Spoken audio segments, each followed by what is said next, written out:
Hi everyone, welcome to another edition of the Bread for Soul Convos, and we've been doing this as a daily show every morning, 9 a.m. SA time, and the main aim of the show really is to share knowledge and experiences about our music, our music careers, myself and a few of my music industry colleagues, just to enlighten people, also to share stories, for the sake of sharing stories.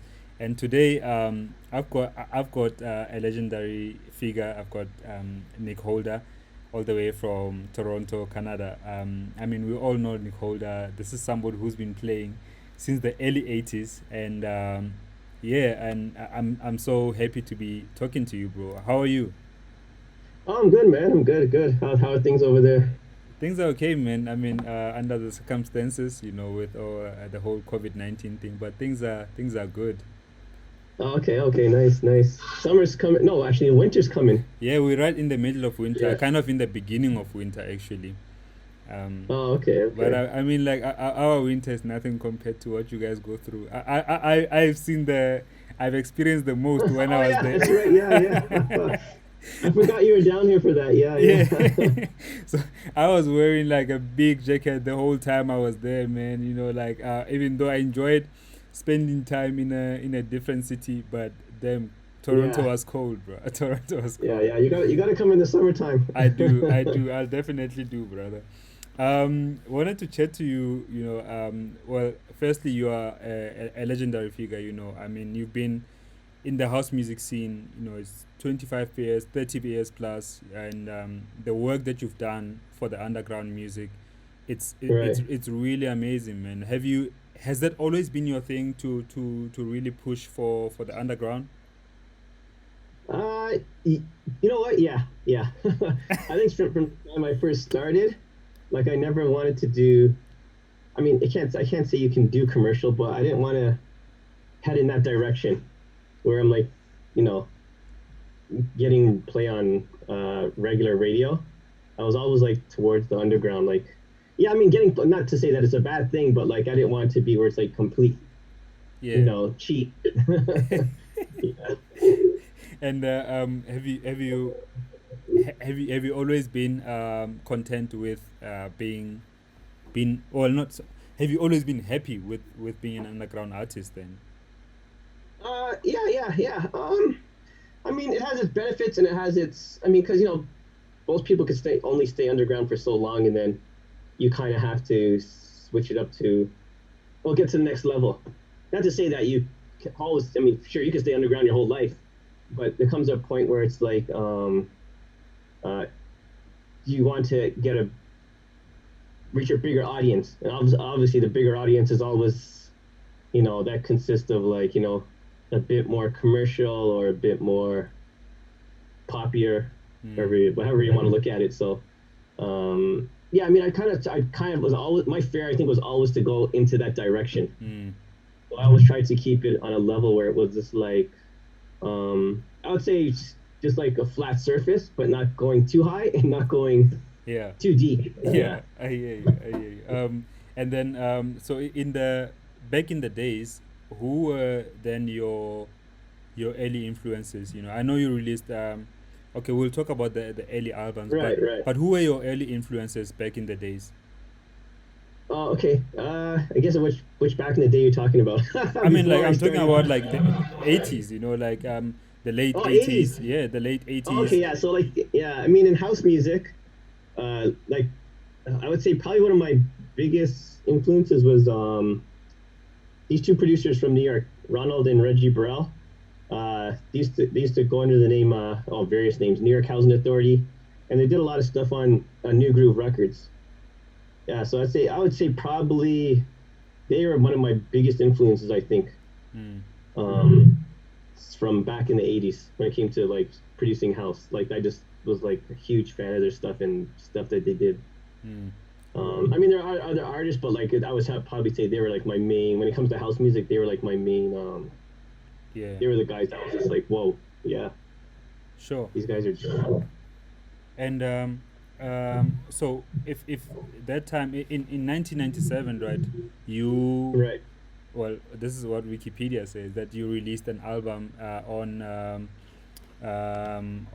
K7 Music, Right. and you released other albums on a lot of albums on KRK.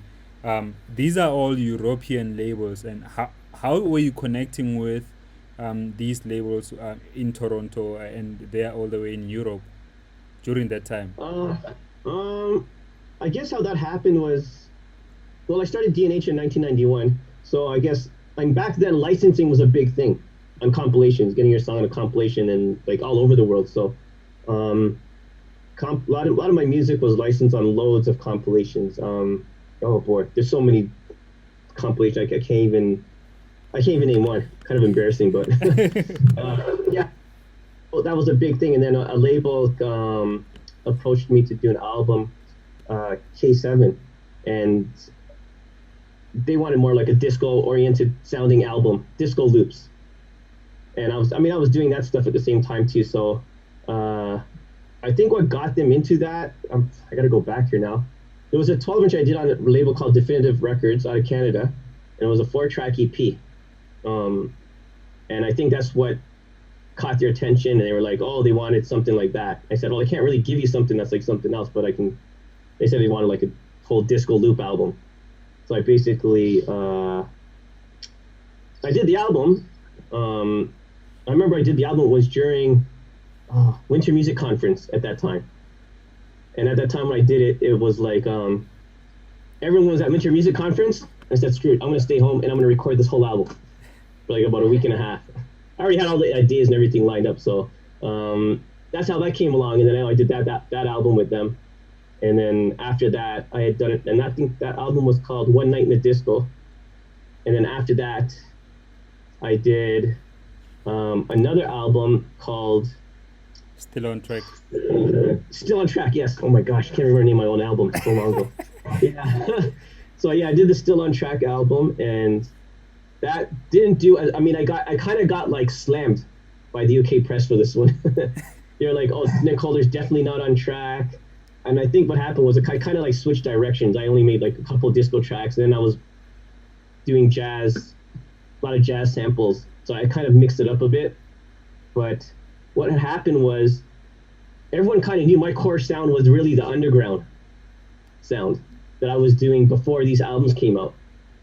So, I did that album, the K7, still One Night in the Disco, then Still on Track. So after doing that album, now that's when NRK approached me, and they said, okay. Even doing the Still on Track album, there was a lot of controversy with that. They wanted me to dress like John Travolta in front of the album cover with my hands up in the air and shit, and in a white suit and all this shit. And I was like, no, I'm not doing that. There's not happening at all. So at the time, around that time when that album came out, I was with the NRK label in their DJ agency. Like they had like the biggest agency back in the UK at the time. So they kind of understood my sound, what I was about. They're like, okay, yeah, we know this is not you. So I said, yeah, exactly. So they said, okay, let's put out. You want to do an album? I said, sure. So I did. I think I did a song called Paradise. It was a single. It came out on my label first, and they re-released it with a remix from. Oh boy, I can't remember. I think it was Salt City Orchestra. Somebody remixed it. I can't remember. But then after that, I did the album on NRK now, which was From Within. And that basically consisted of tracks that I already released on my label, and a couple of new tracks I just threw in there. But in putting that album out now, that's when all the problems started, because NRK Studio K7 found out I was doing an album for NRK in England. So Studio K7 is based out of Germany, NRK in the UK. Yes. And album's ready to go. It's all ready to ship, and all of a sudden they can't ship it because Studio K7's pissed off that I did an album for NRK. Yeah, a lot of people don't know this story. So they're just like, what the hell? But Studio K7 didn't realize that I wasn't signed to them. I was just signed to do an album project, but they thought I was going to always stay with them. But they kind of really didn't understand my vision, whereas the guys from NRK, Nick and Reg, they kind of understood my vision. They understood what I was doing. So uh, they were like, and I think one the guy at Stu K7, he handled a distribution company at the time too, which the NRK album would have been going through that outlet too. So he said, "Oh, they can't ship the album," and it was just like, "Oh boy." So eventually they got it solved, and the album came out, and that's where the whole everything started with NRK. So, and that's yeah, from within albums, what like that's when things just took like right off. Yeah, and then so when you say things took right off, this is this the success of touring and also Yes, yeah. I would say the success of touring because they had the agency at the same time, so it was like a label and an agency. It was an agency first, and then it turned into a label. Like I mean, I kind of gave them the idea. Go, you guys should also do a label too. So, and I think my single was the first one they released on their label, Paradise, a song called Paradise, and they had a. I mean, they had loads of artists and DJs. Their DJ roster was like insane. It was like, oh boy, Kenny Carpenter, like Derek Carter, everyone was on their agency, and these guys were giving you gigs where it was like back to back to back to back. So you were doing like, oh, you're gonna be in Paris. As soon as you finish that gig, you're flying over to UK. As soon as that, you're going over to Italy. So it was like back to back gigs like everywhere. around which period was this? Pardon? Which period was this happening? Oh boy. Oh man. I would say this was like around. Oh man, that is a good question, eh? I'd have to like, I'd have to dig up the record and look at the credits to see what year the actual record was produced. I wonder if I even have it around here. No, I don't even. I don't even have it around here. I thought I did. Actually, I do have it here. So.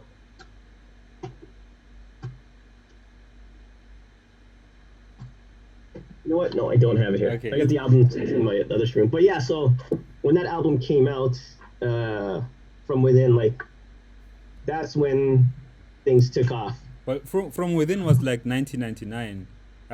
Yes. Okay. So Yeah. the reason I was asking about the period, I wanted to know during that time, like if you can remember, which were the most buzzing places to play at around that time, 99, 2000. Oh, at that time, I would say that the UK was big, Paris was big, and Germany was big. Yeah. Like those were the places to play. I mean, you know what? I had a lot of offers for South Africa. I had lots of offers for South Africa, but I didn't go because I was like, oh man, this flight's far, man. Like, I wasn't ready to travel. What is it, 14 hours? I can't even remember. It's been a while since I went there, but yeah, I wasn't ready to travel like 14 hours to South Africa, and I was like, oh, I don't even know what it's like there. I like no one I know has been there. But they kept saying, oh, Nick, you keep getting requests to go there. And I said, okay, I'll go one day, whatever. But Yeah. I kind of just kept turning it down. Huge mistake. I shouldn't have, but it was just the distance. I mean, 'Cause like, I wasn't traveling. yeah, yeah. Honestly, I was not a fan of traveling at all. And NRK, their agency was set up so you were constantly booked. Like they would do like 2 weeks straight. And it was back to back to back to back to back. So from the time you woke up in the morning, you're off to the next gig in another part of Europe. Hmm. So I mean, I won't lie, the money was amazing because there was so much money then, and the scene was so strong, music wise, and so were the sales of vinyl. I mean, obviously the MP3 wasn't really a thing then, but yeah, it was. I'd say Europe was the biggest market to travel for DJing. Yeah. Yeah. Man, when you mentioned the the length of the trip, man, when I went to Toronto last year, I think I traveled for straight 24 hours. It's very long, it's very long. I mean, you can do it in 15 hours. Yeah, you So can. say yeah, but you have to get where there's a short stopover. So you'll have to get like a short stopover from Amsterdam, which is 2 hours, and then you go Amsterdam to probably Washington or Houston. No, not Houston. Atlanta or Detroit, and then you come to Toronto. But Yeah. So I mean, you can do it in 15 hours, but of course, it is expensive. If you want to do it the cheap way, Yeah, it's a long trip, like 20 hours or something like this. Yeah, and we were definitely doing the cheap way, and I remember at some point I was thinking, man, did I need to come here so early? Like it was firstly it was a long trip, and Yeah, then the cold was hitting me. yeah, Anyway, yeah, yeah, yeah. So I wanted to know. So now, 1999, you're releasing your first album that's kind of like getting you out there, and yeah. so I want to know about the success of Summer Days. Well, firstly, how did the track come about? Okay, so Summer Days. So at that time when the album came out from within, um, oh boy, uh, from the within came out in '99. Mm. So I think Summer Days came out in 1999, also, but it came out on my label, and I think is it 2000? I'm not sure what year From Within was released. So it's either 2000 or 2001, maybe. From Um, Within was 99 as well. oh, was it 99? Mm-hmm. Okay, yeah. Also, it was probably near the end of '99. Yeah, because I think it came out near the beginning of summer on my label. It came out, and then at the end of the year, NRK licensed it to release it on to actually release it. So then that came out, and oh boy, yeah, that was like the how can I describe it? Oh man, that was when things just went like crazy when I released it. I mean, when I released it on my label, I couldn't even keep up to the pressing because I don't honestly I pressed like I don't even know how many units were pressed, but um it was huge. Endless licensing deals all over the world. Like I mean, it's a record that's like a blessing and a curse at the same time. The reason I say that is because you got so much fame and people discovered you and whatever, whatever. But then, of course, there was the downside of it when the lawsuit came in for the sample. Yeah, but So, but before we get to the downside of it, bro. Like I just wanna yeah, ride on the success first, because yeah, I wanna know how it felt like to have, and you were an underground artist, and how does it now right. feel as an underground artist to have this massive worldwide hit? Well, at that time, the internet wasn't as big, obviously as it is now. You didn't have all this social media and all that, so you kind of never knew how big your record was. I just kept shipping and shipping records to my distributor in the States, and they would ship all over the world. And I remember they're telling me, oh yeah, yeah, this song "Summer Days" is doing really well in South Africa. I was like, really? I said, oh, okay. But when I produced "Summer Days," the flip side is a record was the side I thought would have been big, Ah, but that wasn't the case. "Summer Days" just happened to seem to be the hit. And I remember, uh, actually, when I released the record, I was just like, okay, yeah, "Summer Days" is going to be the side B track. It's not going to really do nothing.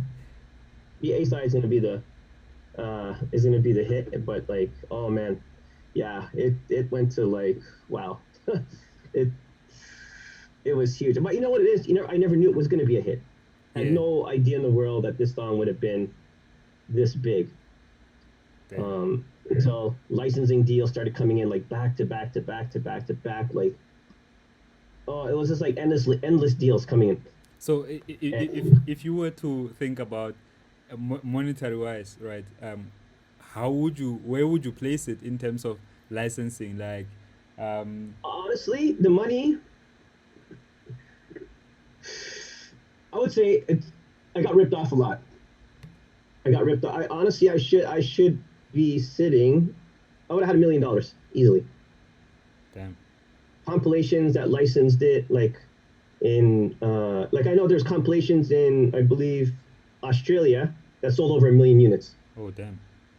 Yeah, you're getting a check for like 2,000 US or whatever at the time.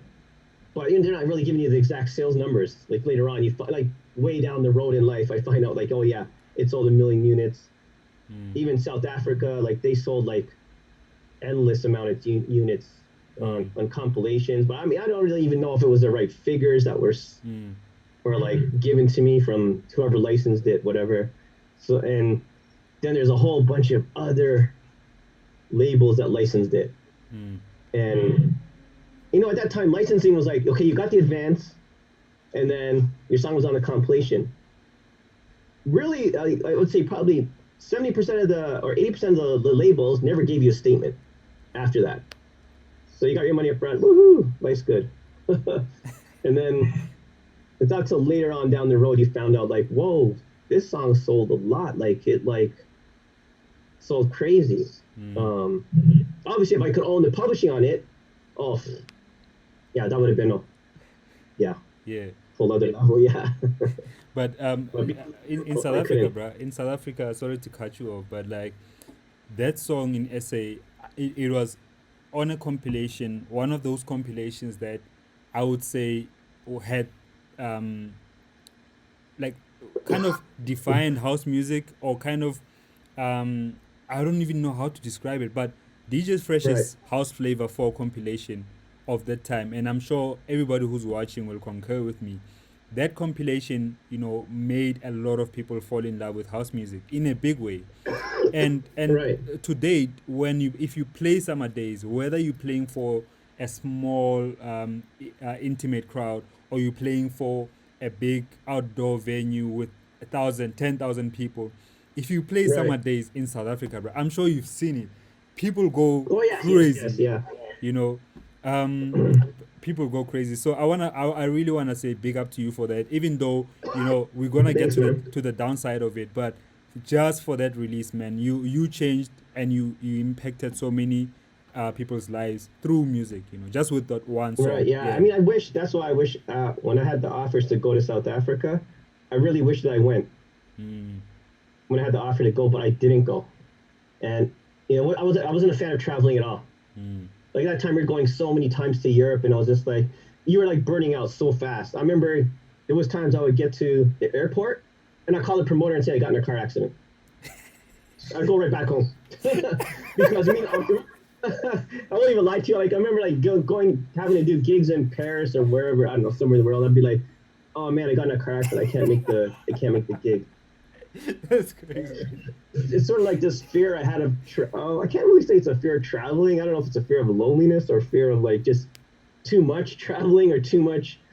Like you burn out basically. Mm, And another thing is too, I was making more money off producing a song. I could say okay, I'll come and do your gig in Paris or whatever, but I can make more money if I stayed home that day and produced a track and released it on vinyl. damn. Yeah. And So then, I was quite happy, not even leaving the studio. I really couldn't care less to travel the world or not. I was just like, I was just happy producing music at home. damn, bro. Damn, how things Yeah. have changed, right? Like when you Oh think yeah, about it. yeah. Oh yeah, yeah. Yeah. Okay. So Let's get to the downside of Summer Days now. So how did the original label? Okay, let you tell the story. What happened actually? okay, so we'll go back to From Within. When I released From Within, there was a track called "Singing the Blues" that's on there. I don't know if you're familiar with it. And a major label contacted me. I don't know if it was Warner. I can't remember. It was one of the majors contacted me asking me how many units I sold. And I was just like, oh, I didn't really sell a lot. I mean, I guess 5,000 was a lot back then on vinyl. But it was, I mean, we didn't really sell a lot. It was like white labels to like whatever. And I got a warning for the sample. So basically, they asked me how much should I sell. But out of that came a publishing deal. So they said, okay, we want an album from you. And they'll release the album if they can clear the sample on on the track "Lady Sings the Blues." And "Lady Sings the Blues" is a Diana Ross's rendition. Uh, oh my gosh, what is the sample now? Holy smokes, I'm getting mixed up with all the samples in my head. Yeah, so basically the sample, it was Diana Ross had sang it, Yeah. but I couldn't wait. The sample couldn't get cleared. So then the offer for the album, for them to release the album was out the door, and it was like some ridiculous money, like I don't even know, 25,000 US or something crazy like this Damn. for an album. So that got shot. That's out the door, and then that's when NRK released. They released it on their album. So then after that, now I was like, okay, I said, okay, I got to be careful with samples. And next thing you know, another problem comes up, the Samba Freak, where I sampled Dave Matthews, um, and he was furious. Oh damn. Their publishing company was furious that I sampled because we weren't even clearing samples back then. Because house music wasn't really, it was still underground. But I mean, when you're putting it on compilations and it's going off all over the world, that's when things start to get crazy. So I released, when that came out, that's when the first lawsuit came in. I was just like, oh my god, this is crazy. Whatever. Solved that, paid him thousands of dollars, got that out of the way. But he was furious. Like this guy went on Red Bull and dissed me in an interview and all this stuff. I saw it a couple of years ago and I was like, well, okay. I mean, I sampled you, but I brought your track back to life. Like, I mean, I Yeah. made my own version of it. My own beats are underneath there and everything.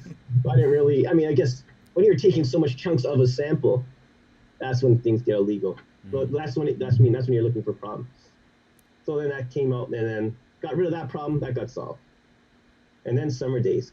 Wait, but then tell me, I with after having all of those problems, and were you still now doing samples the same way you were doing them? Well, that's when I was like, okay, somebody's ratting me out. Something's going on. Somebody's ratting out my samples. Like, what's happening here? This is like like, oh my God. I was like, this is crazy. Like, who's ratting me out? Someone's ratting me out. That is the snitch. Yeah, yeah, yeah. And that's when Summer Days came out, and I was just like, oh boy, sales are flying out the roof. It's going like crazy. Then I remember that day is clear as hell. FedEx showed up on my door with a letter, and they're like, oh, and I was like, oh, okay, I just figured it was another check, whatever. And you open it up, and it was just like, whoa, uh-oh, we have a problem. Instantly on the phone with NRK, okay, we have a lawsuit for Summer Days, the sample. And I was just like, oh shit. I mean, the artist I sampled was Pat Metheny. The original track is called Slip Away. And yeah, this now was probably the one that would either gonna bury me alive or I don't know, you wouldn't have heard of me after this at all. Or a lucky escape. But I mean, I remember it was so bad. It was like, oh man, they had to get like three different lawyers to solve this thing. They even had to get like, I think one of the lawyers from NRK was one of the parents from NRK. They were a lawyer. They also get a lawyer from one of Radiohead's lawyers to help clear this whole thing up. So Damn. this thing, I think honestly, I can't remember, maybe like $30,000 US. Damn. So now all my royalties from uh, the album that Summer Days was on, not From Within, the album after that now, Was it underground alternatives? Underground Alternatives, yeah, Yeah. no royalties from that. So I put out an album and see no royalties because we had to cover the the um the whole lawsuit, lawyers and blah blah blah and fees and this and that and then that's when it was just like, oh my god, man, this is crazy. Like I don't even know because sampling plays a big role in what I do basically in production wise. Whether I'm chopping up, hiding it, whatever. It's like hip hop. A lot of hip hop producers say, they do the same thing. Mm. They use a lot. It's based on a lot of sampling. Well, back in the '90s it was. Today it's a bit more. It's a bit more different. But like a lot of people say to me, "Oh, you produce like you make hip hop." Mm. And I go, "Yeah, I mean hip hop, but yeah, they're like you do like how a hip hop person would produce house. That's how I basically would do it." I said, "Yeah, yeah," because I mean, I have one foot in hip hop and then there's one foot in house. So it was a balance. That was always a battle of a balance between like, oh, which direction do I go? Do I go this or that? But I love both of them, so I kind of produce both of them. But yeah, yeah. So going back to Summer Days now, yeah, that's what had happened, and yeah, it was. Oh man, Did you have to I pay didn't back know the how money? South Africa. That's what it was. I never knew this song was like a. Someone told me it was like a national anthem. It Guys is. told me, oh, he made DJ Fresh's career. Yeah. And Louis Vega was like, oh man, that song is just like, yeah, you have to. He just told me the story about when he went to when he first went to South Africa and played it, and like so many stories. Mm. Actually, I gotta ask Fresh. I heard he got a plaque from this song for putting it on his compilation. Got Yeah. some kind of gold plaque or some shit. I don't know No, what it bro, was. I gotta ask. it was not gold. It was like probably a double platinum. That's one of the best-selling compilations in South African house music history.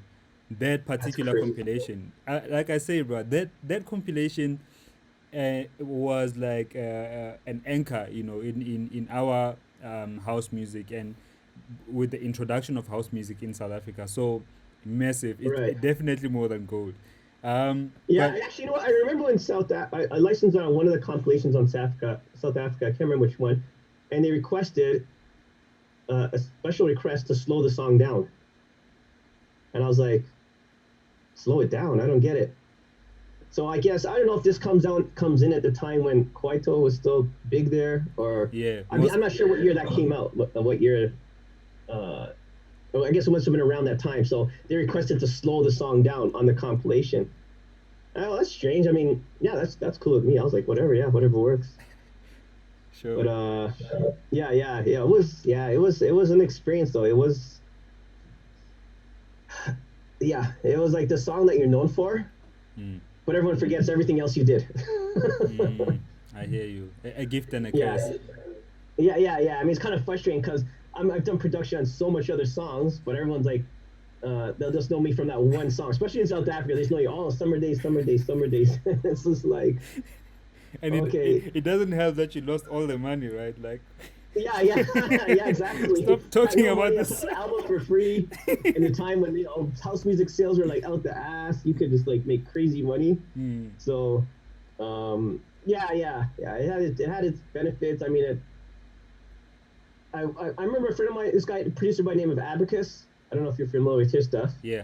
So I remember he went to South Africa around the time it came out, and then he came back. He's from Toronto, and he came back here.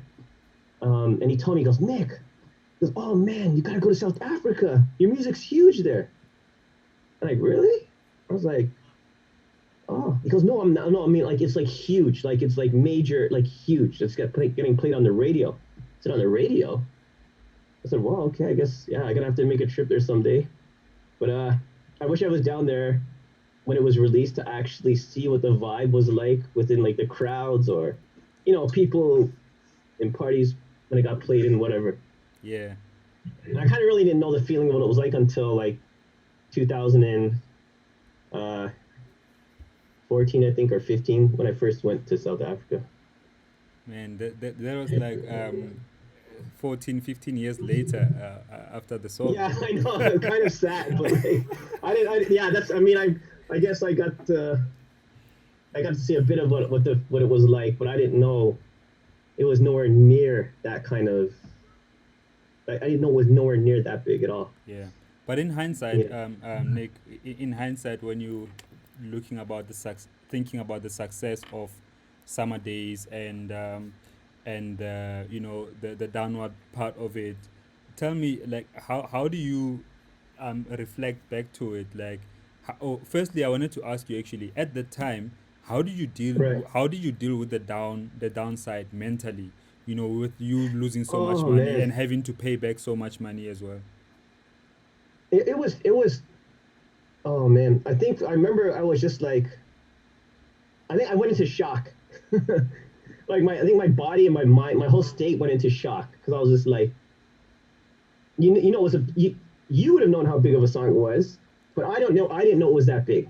Mm. So it was just like, oh man, because it was all sorts of threats. We're gonna take your cars. We're gonna take your house. We're gonna take everything from you. And that's, I mean, it was just like, it was kind of it was scary at the same time because you're just like, oh man, this is it. I'm done after this. Mm. Like, because I don't know what could come out of it. It could be charges. I mean, this thing could have went like so crazy. So it was like, oh man, I think I took a break for a minute, and I was like, okay, when it comes to sampling now, I'm gonna have to really be careful who I sample and who not to sample. Who I can get away with, who can I get away with. Hide your samples differently and whatever, right? Because I mean, sampling was I mean, it was kind of big in house music back then. A lot of people are sampling these acapellas. Mm. There used to be this record called Acapellas Anonymous, and everyone sampled everything off these records. It was like later on down the road, I saw people getting sued for the samples from the record, but yeah, I think yeah, it was kind of like you were. Oh man, I just felt like I was in shock. Like my system went into shock, and I was just like, oh man, like this is crazy. And I'm thinking, who's ratting me out? Who's like snitching on me? Who's out? Somebody's doing something. Yeah, Yeah, yeah, and that's one thing. I mean, it took a while to get over it mentally because in your mind you're just like, oh man, I'm about to release this next record. Who's gonna come after me now for this? Because like, you don't know who's watching. You don't know who's listening. mm, And it was just a hard thing. I mean, at that time too, major labels hired people to chase after hip hop artists that were even sampling. damn, So it was like a very yeah, it was an experience. yeah. This is the best way to put it. Yeah, I mean, bruh, I've got another way to look at it because, firstly, um, I believe that if you had done the sample the right way, and asked for permission and whatever, you were never gonna get the permission granted. No, I wouldn't have got it. No, if I asked for permission, there's no way I would There have was gotten no it. way you're gonna get it, and that means that we would never have had a summer days song. Right. Our scene in South Africa would have been kind of, I mean, like, I don't know, but I'm just saying we would never have had such a song that people connect with in such a way. Right. People don't even know who the original artist is. You know what I mean?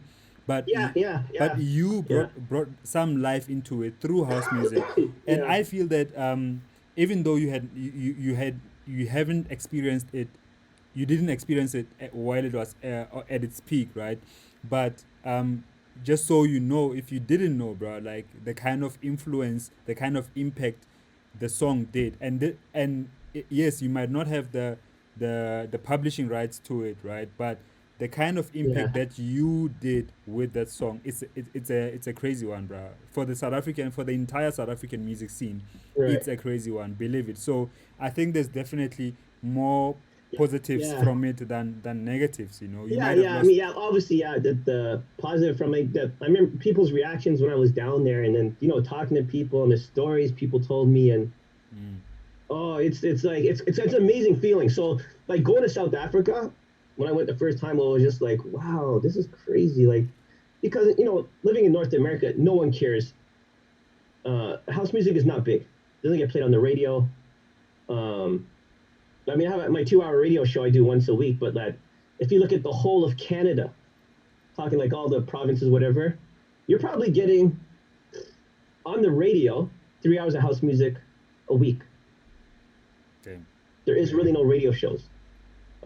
It's basically, if I was to go to my nephew's school, if I ask my nephew what's house music, he goes, "Oh, that techno shit. Oh, that's what they know it as. That's what it got categorized as now. So they don't even know it. They don't have no clue. It's just like it's so far underground now that it's like I don't know, like way underground.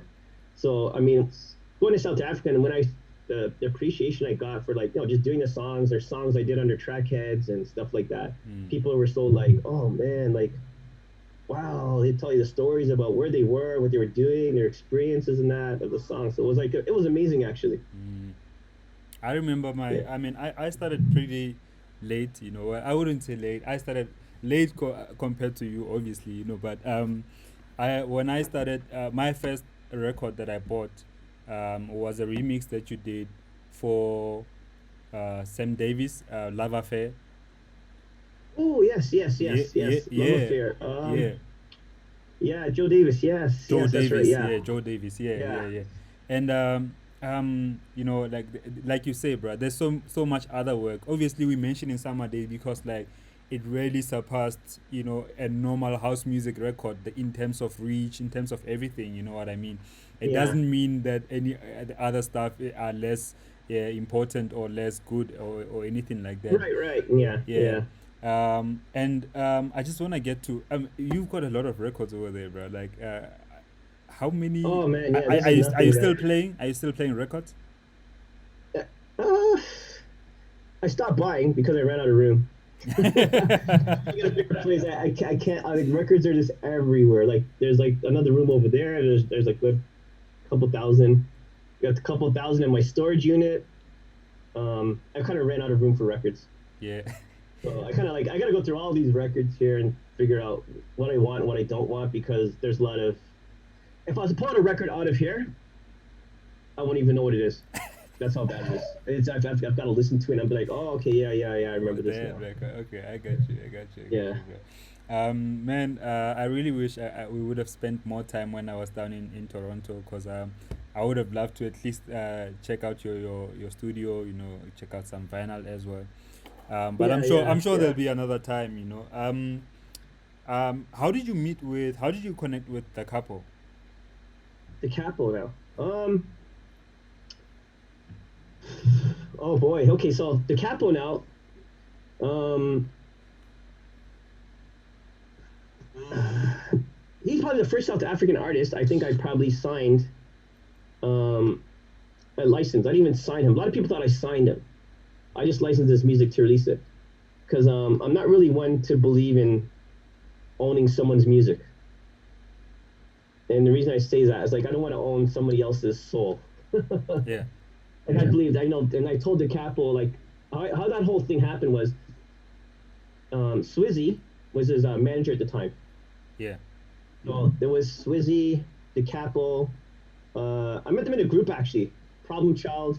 Yeah. Uh, there was somebody else there. I can't remember, but I remember those meeting them, all three of them, and then the capo said, "Oh, he wants to release these tribal tracks that he did." So I said, "Okay, yeah, that's nice. I'll give it a try. It's different. Let's see what happens." And they put it out, and the response was good. And they already had the next tracks lined up. So I think it was after the second EP. I went to South Africa. Might have been the first or second time I went there, and I hooked up. I actually got to meet them all. The Capo, Problem Child, and Swizzy, who was the manager at the time. And it's so funny. I remember this story now. At the meeting the Capo in person. The story's so crazy. So he was in university or college. I can't remember what it was, and the Swizzy's like, okay, you're playing a party on the college grounds, or university grounds. It was like an outdoor thing. I'm not sure if it was. I guess it was for the school, whatever. And the Capo goes to that school, so you get to meet him. And so they wouldn't let him in. I was like, no, get this guy in. This guy has to come in. Like he's like, you guys don't know who this is. And but Capo was nobody at that time. Capo was just a regular, quiet guy, producer, just did his own thing. So I got the Capo came in, and then I finally got to meet him at the party. I let the security finally let him in, and we talked and all that. But I was DJing, so we couldn't really communicate for too long.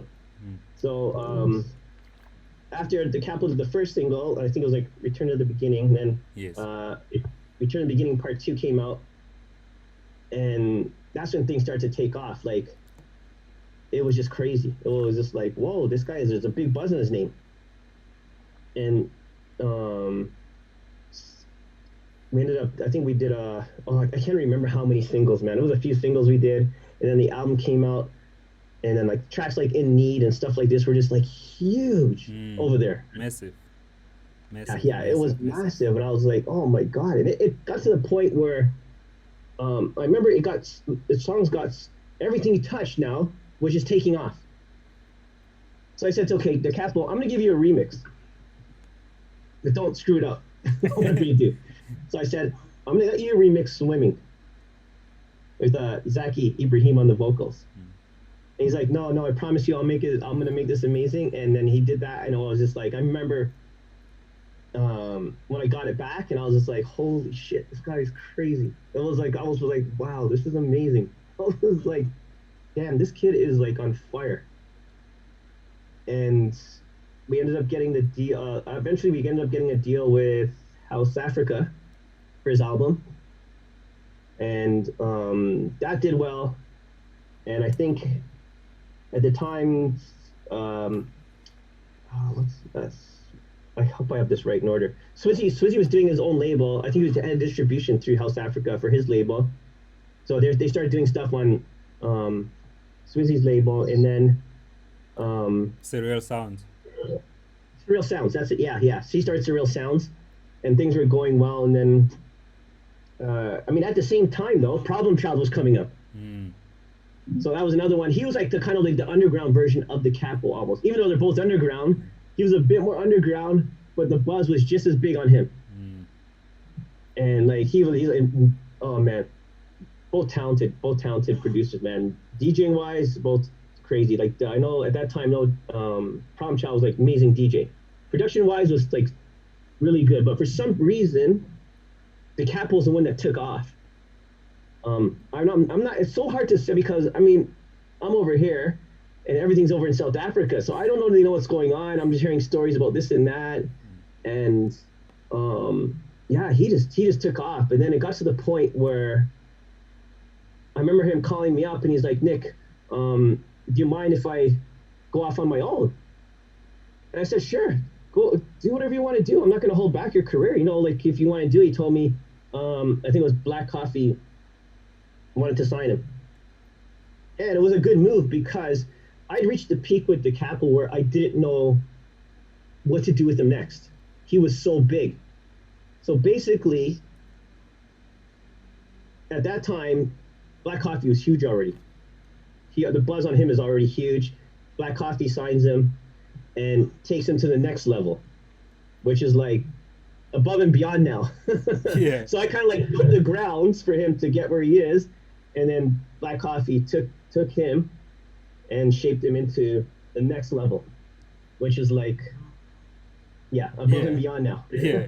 Bruh, Yes. I'm so happy that you did that because like a lot of many label owners, would have had something against, one of their top artists who releases on their label signing on another label. You know what I mean? But I really Yeah. respect that about you, bro, because you're such a free spirited person. You know what I mean? Like you did this, you did your part, and you couldn't do anything more than that. Like for him, Right. Right. and you let him do his thing, bro. And I really appreciate Yeah. that because he really is blowing up. And I had a chat with him actually in one of these convos, and he was just telling me how he wants to do even bigger things. So that's Right. really, really, really dope that you first released. You were the first label actually to release him internationally. So Yeah. big up to you for that, bro. I wanted to ask you, Nick, about what is it that you are currently busy with? I know you're doing some hip hop, you're doing your radio show, but in studio, what else are you working on? Oh, right now, oh boy, I've been moving in slow motion lately. Production wise, yeah, yeah. I mean, I honestly, I won't even lie, I've been kind of out of tune with the house world and what's going on the outside. Mm. I mean, I see Facebook and social media. Um, I slowly started working on my own album. It's taken a long time because I don't know which direction I want to go with it, and so on. So uh, I slowly started working on my own album, probably from my own label. I'll probably release on my own label. Most likely I'll do vinyl on it. I'm not gonna sure if I'm gonna even do MP3. Dope. It might just be vinyl, and I'm gonna try releasing some of the older stuff I did back in the days on vinyl. Um, I've spoke to DeCapo. He's gonna be remixing something. I'm not letting anybody know what it is yet. But yeah, he has something that we have a project that's gonna come out down the road. I'm not sure exactly. Probably later this year, I would say. And yeah, I'm kind of like just been working on my own stuff. I just finished a remix for Osenlade. I think that's coming out in a couple months. Um, there's one or two other remixes I'm working on for a few other labels, but yeah, I'm just working on a lot of my own stuff, basically, and keeping busy with that. Nice, nice, bro. Yeah, yeah, and also, well, the Trackheads group, I'm restarting that now with Tyrone from 83 West Records and another guy Martino. So yeah, the whole Trackheads story, that's a whole other story. We need Yeah, we need a part two for that. We need a part two interview. yeah, yeah, yeah. That's Yeah, a whole other story. sure, sure. That's gonna be like, yeah, yeah, yeah, Cool, yeah. That's a cool, whole other story. But yeah, yeah. I have a project that we might release a Trackheads album this year, cool. so you can Dope, also look out for that. dope. And yeah, that's it. Just we've been working on some music slowly. Yeah, dope, I man. try not to listen to too much house producers. I mean, to too much house, but it's hard. You're DJing it because I try not to get too influenced by elements of what other people's stuff. But Yeah. yeah, Sure, sure. yeah, So my last question to you, bro. Tell me, if you had the power or the ability, if you had the ultimate power or and ability to change or influence house music around the world or anywhere for that matter, whether an area of house music, which area would you change and how would you change it?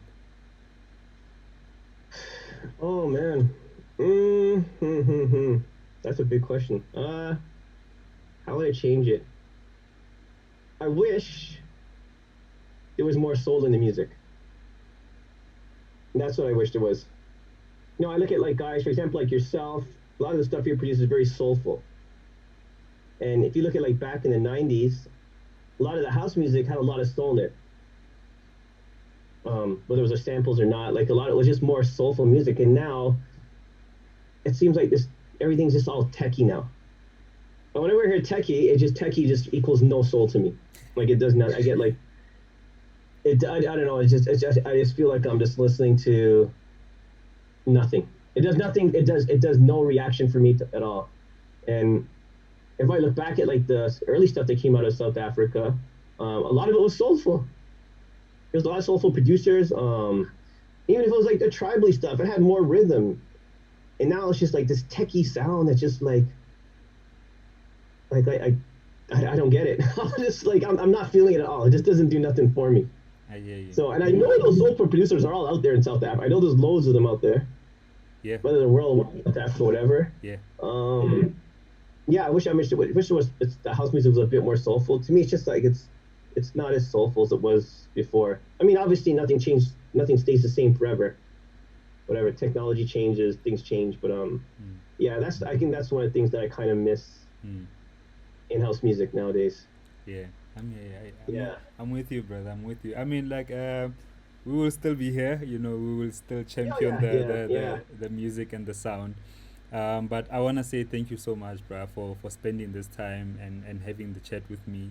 I really, really No, no, appreciate no, it. no, not a problem, man. Yeah, thank you so much. Like, You gotta come out to Toronto next time in the summertime, man. in the summertime this time. Otherwise, I'm not taking any winter gigs there, bro. I promise you. The winter was crazy. Yeah, no, no, And the no, no. funniest thing is, I'll tell you the craziest shit is that it's freezing today. It's only 5 degrees. It's What season are you on today? Now, like, we're in spring. man, It's snow today. just hear I this. was like, what's going on, man? This weather's messed up. I don't know, man. I don't know what's happening, but I should be in short sleeves right now. Yeah, I mean, I should actually be saying you need to come to South Africa again, brother. Like, Yeah, yeah, yeah, once the lockdown is out and we can plan something, you need to come through. yeah, yeah, Let's yeah. do I a mean, honestly, gig. I miss that place. Honestly, South Africa is probably my favorite place to DJ. Sure. Yeah, I think the scene there is like what it did for me? It brought me back to life. I felt like I walked right back into the '90s again, Mm, and where everything was just alive, and the scene is just like huge and whatever. mm, And that's what it felt like it's so like when you're hearing house on the music on the radio and everyone's cars, like you don't get that here. The mm, only time I'm gonna hear house is if I go stick a record on the turntable or mm, whatever I do my radio show. Other than that, I'm not hearing no house. mm. Damn. So yeah, yeah, Yeah. that's one of the things I miss because the scene is just so big there. There's so much talented producers. It's just like endless. Mm, Yeah, endless guys out there. Yeah. yeah, bro. Yeah, man. Thank you so much. I think we'll do a part two when we include the trackheads conversation. But Yeah, yeah, I just want to yeah. say big ups to you, bro. Like I need you to. I think you should always remember the stuff, the work that you've done, and the impact that it has on people. Like that's like your life story has impacted many of us. Some of us love house music because of the music that you did. You and other people, obviously, but really, really, Yeah. big You know ups what it for is that. too? I never I mean it's kind of we didn't have the technology. I mean, we didn't internet wasn't as big then, but I never knew the songs that I did were that big over there. Had no clue in the world until I got there. Mm, there was like Love Affair, Summer Days. Another one I did was Robert Owens. Uh, There was the one with Zaki as well. yeah, there's the Swimming with Zaki. Swimming. There's another one was really big there. I kept hearing it. Robert Owens is on the vocals. Oh man, it only gets better with time. I think that's what it's called. Yeah. Oh my gosh. Oh, Yeah, bruh. How could I even forget, bruh? Oh my goodness, yeah. Nick. I don't think a lot of people knew that I produced that. A lot of people didn't know that I was behind that. Yeah. Because it was labeled Trackheads, right? Yes, yeah, that's a Trackheads project. Me Yeah, and my the ex partner I had at the time. Yeah. And I man. had no clue in the world that song was that big there. I Oh, kept hearing it on what is it, Metro FM. yeah, Yeah, I'd hear it. I think I heard it on a few stations, but I never knew the song was that big, and I was just like, wow. bruh. That's one of the house class. You know, like that's yeah, bruh. You've done it. You've done it. You know, like yeah. I don't even. I've got no words how to end this interview because I just remembered and that clicked now registered in my mind that oh damn that was Trackheads. That was you. You know. But yeah, Nick, bro, you've done it, Joe. You've done it, brother. I'm trying, man. You're not Trying to trying, stay at bro. it. Like I'm happy that you're so chilled about it because I wanna see, the current youngsters, young producers, people who are getting into house music or people who are currently producing house music. I wanna see people reaching big successes and still remaining themselves, still remaining nice people. You don't need to Yes, be yeah, yeah, uh, exactly, yeah, yeah, you know yeah. what I mean. So I really appreciate that about you, and I feel that if more people like you reach success, it will also be show people that you can do this and still be nice about it. Oh yeah, yeah, Yeah, yeah, bro. yeah. Thank you so much. Thank you. I Oh, not a really problem, man. cheers, brother. So yeah, Okay, all right. everyone who's watching, thank you so much for tuning in. That was Nick Holder, the legendary, and yeah, guys, you've heard the story. I hope you're inspired. I hope this sparks some light into your music careers, and let's stay creative. Peace out.